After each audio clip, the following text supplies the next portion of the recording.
John Hoover wrote for this morning's Tulsa World. It's not a popular topic, but it needs to be said. It's time for Bob Stoops to go. It's time for Joe Castiglione to find that little black book that he tucked away years ago in some drawer, the one with all the compelling names of men he thinks might be good candidates to take over as head football coach at Oklahoma, and start formulating a plan. Castiglione won't fire Stoops, of course. He can't.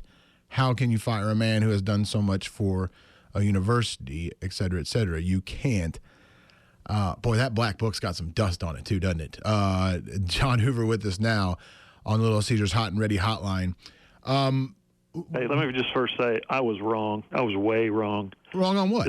This is a popular topic. Yes, it is.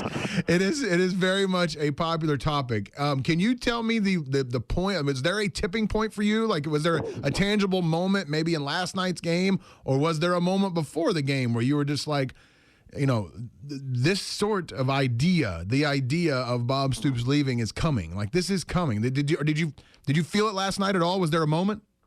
Yeah, there was a moment. It happened throughout the first half. I leaned over to our beat writers and I told them what I was planning on writing when it was, when the halftime score had gotten out of hand like it did.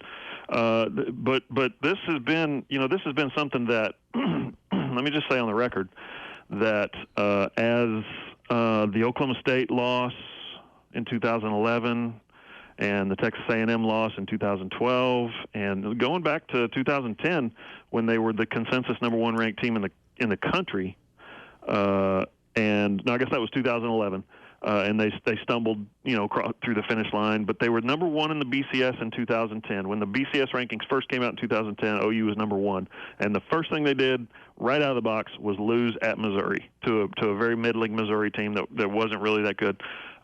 It's been boiling. It's been festering. And what I came to the conclusion last night during the game, it just struck me that this program is not going to go any further with the current leadership.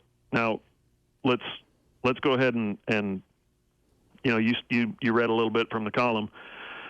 This is not a call to wake up this morning and Joe Castiglione needs to fire Bob Stoops today. That can't happen. That's not possible. It's not feasible. It's not going to happen. He's got too many years on his contract and he's done too much. And where would it leave you? You'd be scrambling and desperate. But what I wrote was he needs to start formulating a plan. Okay, so that's where I think I hope that everyone gets the takeaway from this is that Stoops can go no further, and he's taken it as far as he can go. And it's time for Castiglione to start looking for a plan. Why do you think that's the case, John? I mean, just when you dig all the way down to the core of this problem, the core of it is what? That a proud program is being embarrassed, not just once, not just this isn't the Johnny Manziel was red hot that day. This is freaking Cole Stout looked like Dan Marino last night. That's true. And it's systemic. It's not just a one-time thing. Yeah, I know. I guess when you say systemic, give me the root of that systemic problem. Oh gosh, if I knew that, I'd be coaching the Sooners. It's the word is complacency. The word is fat and happy. I asked Mike Stoops last night. He started walking away, and I said, "Hey, are you coaching these guys like you coached them in 2000 and 2001?" And he said, "Probably not." But the world has changed. You can't do some of those things anymore that we used to do back then, and that's true to a degree. But my coworker Garen Emig asked Stoops the question last night: have you lost this team? And there's a lot that goes into that, but that's at the heart of it. The players.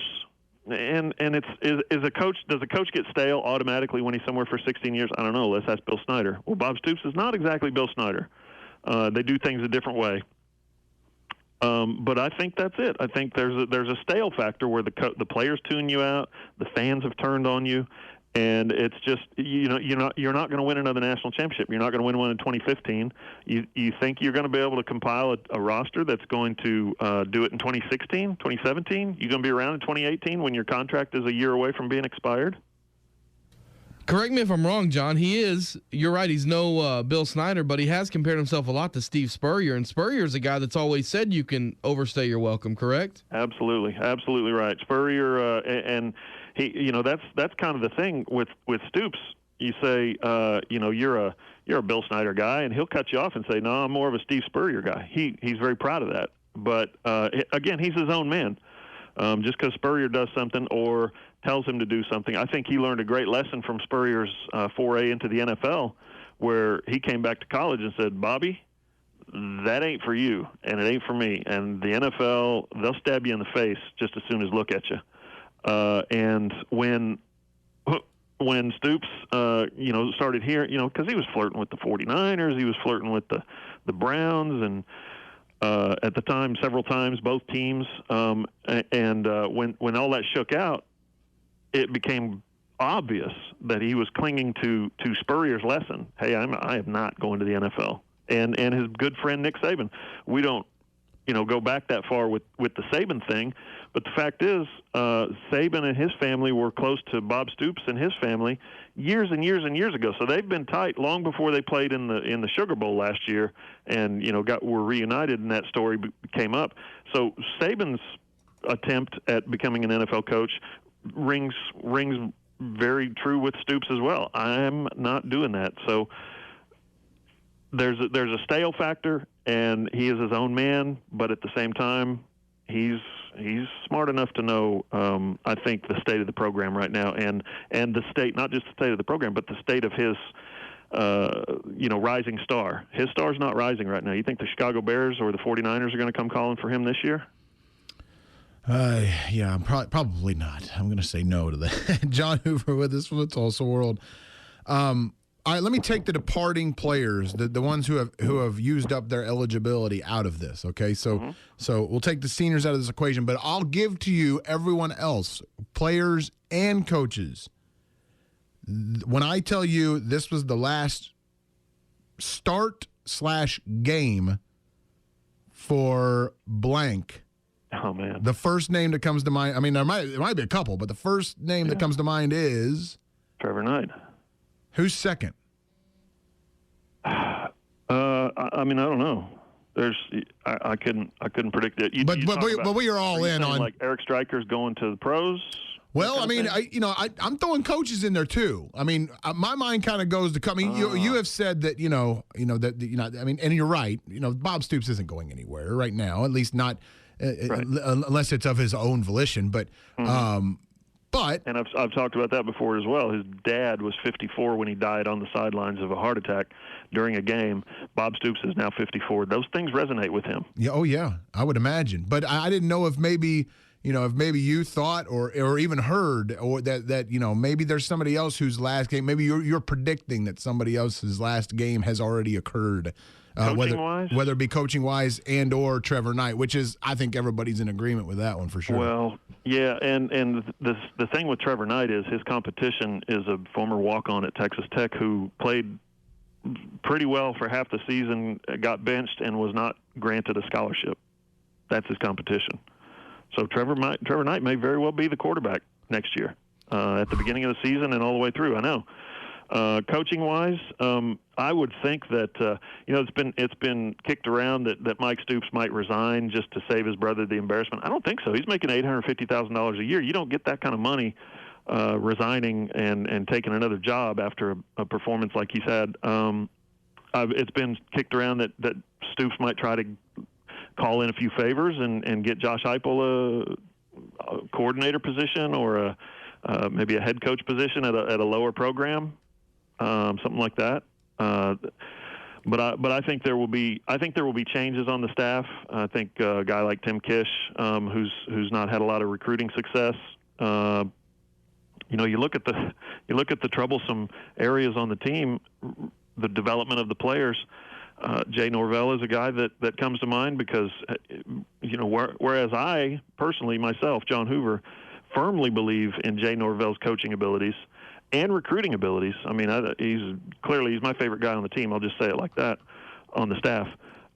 It's hard to look at the productivity that his players have had and say, if you're Bob Stoops, and say, you're good to go. we got you for 2 more years. You're under contract. That's going to be a tough call for Stoops to make, especially if he, when Stoops has that exit interview, the famous sit down in the athletic director's office.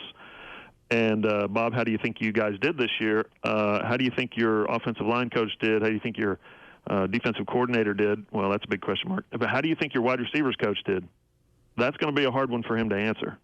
Because those guys are just not as productive as their recruiting stars and all that stuff would lead you to believe. And I think there's probably – I remember after was it the Baylor game or the Kansas State game when the kid roughed the punter, on 4th down they rushed the punter, and the following Monday press conference, Bob Stoops came out and said, our special teams coach, Jay Boulware, misunderstood my signal for punt safe or punt return and decided to rush the punter, and that cost us a big part of the game. He threw an assistant coach under the bus. How often does he do that? I think that's a red flag. He did, well, which is funny, too, because Boulware is the one that told him not to punt in the Bedlam game. Yeah, he defended him, though. He did mention Boulware after saying, well, Boulware did tell me not to do it, not to punt again, which that is ironic.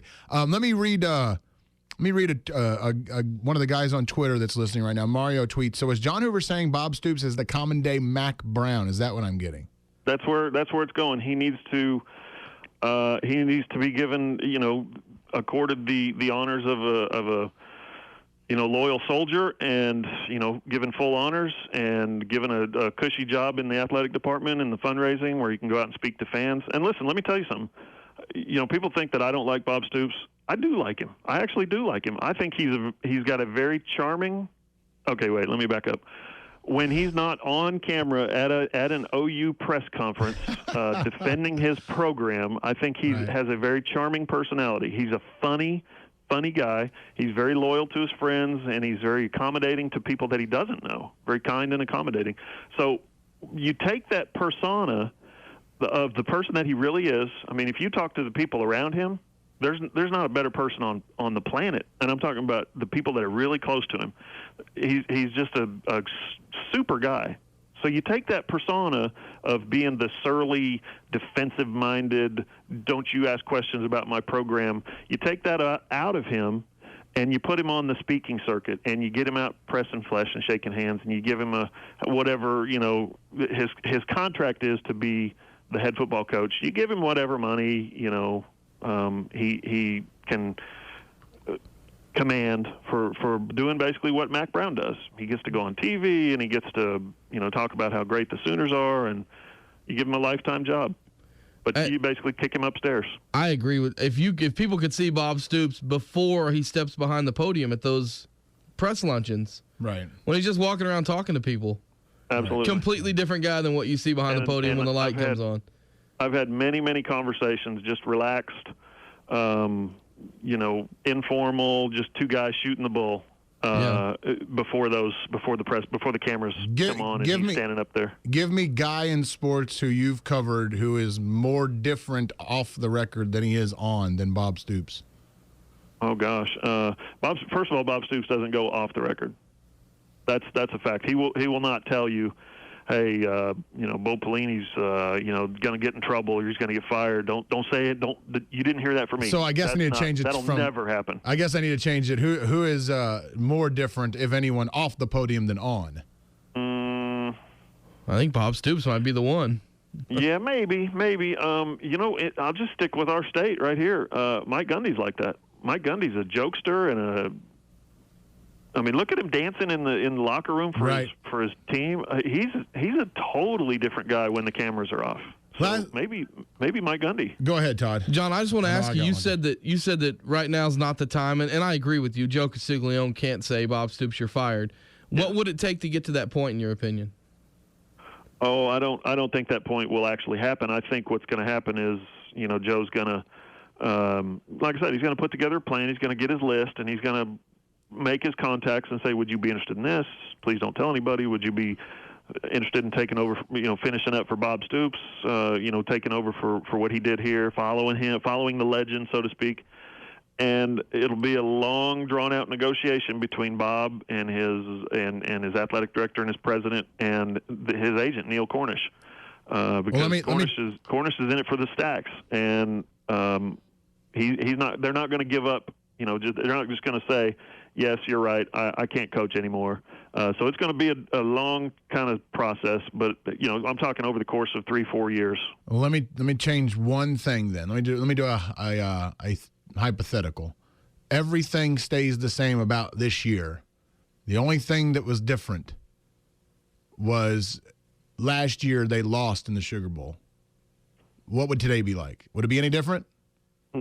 It would be there would be the probably the support that I've received on email and in comments on the website and on Twitter and Facebook has been about 60% you're right and 40% you're the biggest idiot in the history of the planet. I think if they had lost the Sugar Bowl, it would be about 80% you're right and 20% biggest idiot. 10-4. Good talking to For you, us, John. it's always 100% idiot, John. So Yeah. congrats on getting that 60%. That's right. Good work, buddy. Yeah. We'll talk to you, man. All right. See you guys. All right, man. John Hoover on the Little Caesars Hot and Ready Hotline.